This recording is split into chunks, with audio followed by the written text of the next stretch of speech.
OpenAI just open sourced a tool that reads your issue tracker and assigns AI coding agents to every ticket autonomously. 4 days later, it has 20,000 stars on GitHub. It's called Symphony, and it changes how indie devs ship. You already know the problem. You've got Cursor for editing, Claude Code for refactoring, Codex for the heavy lifting. Each one runs in its own window. You copy context between them. You manually check if they broke anything. You babysit. It doesn't scale. Symphony is OpenAI's answer. It's a long-running service that manages all of your coding agents for you, and they open sourced the whole thing under Apache 2.0. Here's why this matters right now. The bottleneck in AI-assisted development isn't the model anymore, it's orchestration. How do you give an agent a task, let it work in isolation, review what it did, and merge it without spending more time supervising than actually building? That's the problem Symphony solves. It's the difference between running one agent at a time and running a fleet. Think about your current workflow. You pick an issue off your board, you open an agent, describe the task, and wait. The agent runs for 30 minutes, maybe 2 hours. You review its output, you find bugs, you prompt it again, another hour. You review again, eventually you merge. Then you pick the next issue and do it all over. That's serial. One task at a time, and every minute you spend reviewing is a minute no agent is running. Your most expensive resource sits idle while you read pull requests. Symphony eliminates that bottleneck completely. So what is it, concretely? It's a long-running daemon written in Elixir that polls your linear board for new issues. When it finds one, it spins up an isolated workspace, clones your repo into it, launches a Codex agent inside that workspace, and lets it work. When the agent finishes, it creates a pull request. Symphony then picks up the next issue in the queue and starts over. The whole life cycle is automated from start to finish. Let me walk through the pieces that make this work, because the engineering here is worth understanding. First, the WORKFLOW.md Contract. This is one of the smartest design decisions in the whole project. Teams define agent behavior in a markdown file checked into the repo. You put your prompt templates in there, your runtime configuration, your hooks for workspace setup, things like cloning dependencies, installing packages, setting environment variables, your agent instructions live right next to your code, version controlled, reviewed in pull requests like everything else. When someone on your team updates how the agent should behave, that change goes through the same review process as a code change.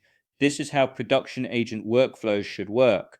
Not configuration files scattered across your machine, not ad hoc prompts in a chat window. A single source of truth that your entire team can see, edit, and improve over time. Second, per issue isolation.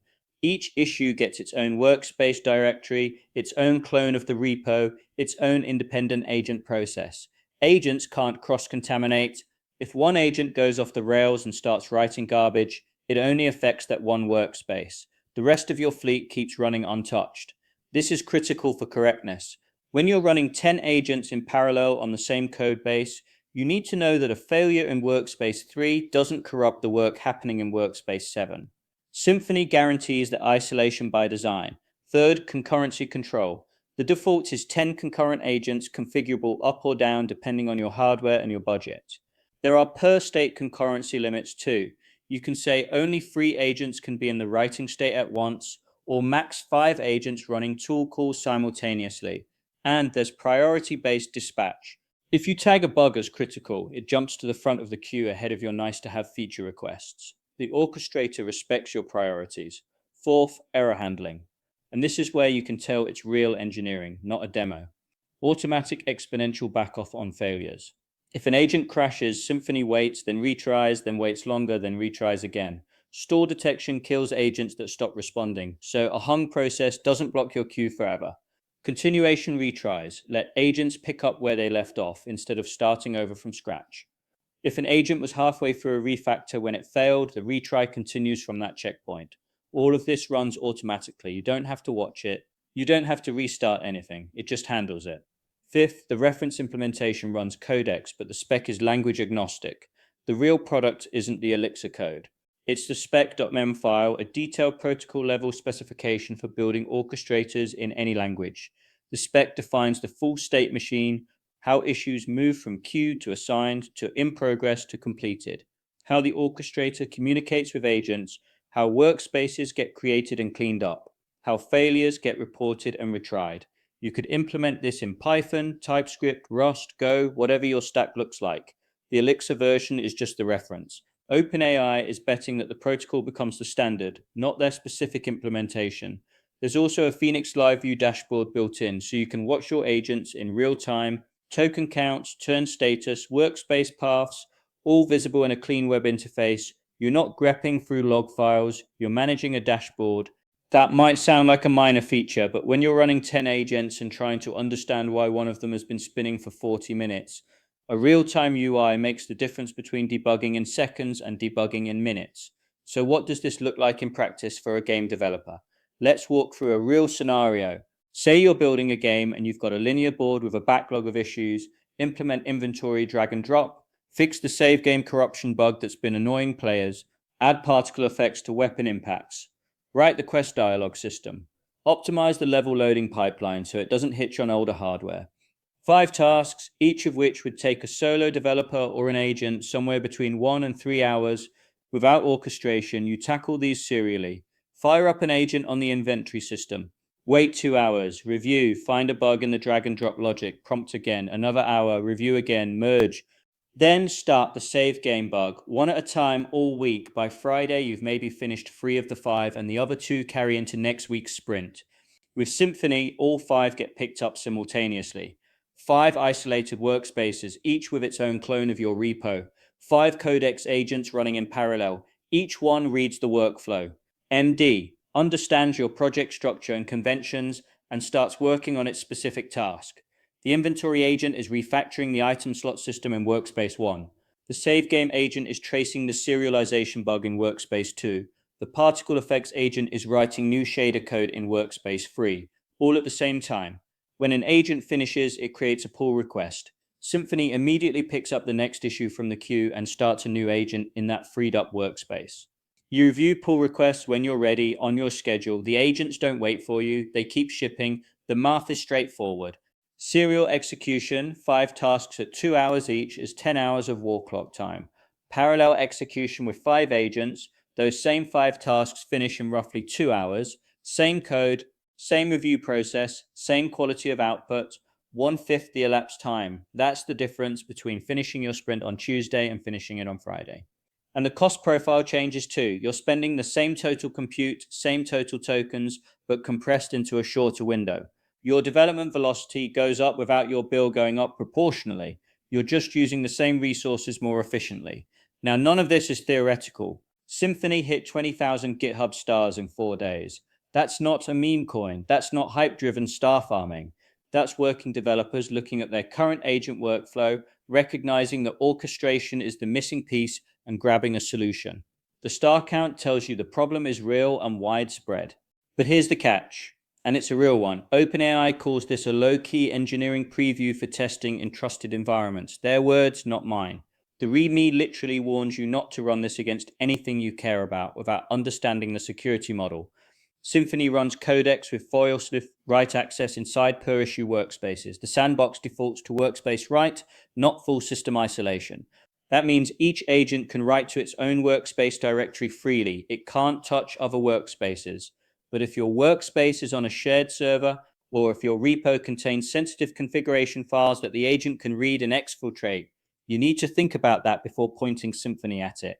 And the risk isn't theoretical. We've already seen what happens when an AI agent gets unrestricted full system access.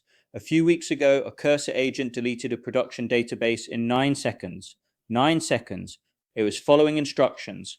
It just followed them in the wrong environment. Same risk profile here, except now you could have 10 concurrent agents making writes across 10 workspaces simultaneously. The isolation is per workspace, not per system. If your agents share the same machine and one of them finds a privilege escalation, workspace isolation won't save you. Know what you're pointing this at. Understand the trust boundary. Test in a sandboxed environment first. There are functional limitations too. It's linear only in version 1. No GitHub issues integration, no Jira support. If your team runs on anything other than linear, you're waiting for the community to build the connector or you're building it yourself. The spec defines how to integrate arbitrary issue trackers and the API is clean, but right now only linear works out of the box. For a lot of teams, that's a deal breaker on day 1. The Codex app server mode that Symphony depends on is still evolving. The API surface could change between versions. This is early software and it moves fast. If you build production workflows on top of it, expect some churn. And there's a prerequisite that OpenAI calls harness engineering. The idea is that your repo needs to be set up for agent-friendly development, containerized environments, clear build and test scripts, documentation that an AI agent can actually parse and understand. If your project is a mess of undocumented scripts and environment-specific configs, Symphony's agents will struggle. The orchestrator can manage agents, but it can't fix a repo that isn't ready for agents. But here's what matters more than any of those caveats. The spec is the real contribution. Even if you never run the Elixir implementation, even if you don't use Linear, even if you don't use Codex, the Spec.mb is a protocol that any tool can implement. It defines how an orchestrator talks to agents, how workspaces get managed, how failures get handled, how concurrency gets controlled, how the life cycle of an issue flows from start to finish. That protocol is the important part. Someone's going to build a Python implementation that talks to GitHub issues. Someone's going to build a TypeScript version that works with Jira. Someone's going to wire it up to Claude Code instead of Codex. The spec makes all of that possible, and it makes those implementations interoperable. You could mix and match. An orchestrator built on the Symphony spec could dispatch some tasks to Codex and others to Claude Code, all from the same board, all following the same protocol. That's the vision, and the spec is what makes it achievable. This is exactly the conversation happening inside AI Craft right now, not which model is best. That was last year's question, and honestly, the answer doesn't matter as much as people think. This year's question is, how do you orchestrate multiple AI agents on a real project? How do you set up isolated workspaces? How do you manage concurrency without blowing up your system? How do you handle failures gracefully? How do you keep shipping when one agent crashes and the other 9 are still running? The community is building real agent orchestration workflows on real game projects, testing Symphony, building alternatives, sharing what works and what breaks when you move past the demo stage and into a production development cycle, because the demo always works. The demo always looks clean. Running agents on your actual code base with your actual bugs and your actual deadlines, that's where the orchestration layer matters. And if you're going to build with AI agents, you need that layer. Everything I just showed you, the agent orchestration, the workspace isolation, the concurrency management, the full multi-agent workflow, we're building it live inside AI Craft on real game projects. Join the community and learn how to manage AI agents instead of babysitting them. Please feel free to subscribe and check out the links in the description below.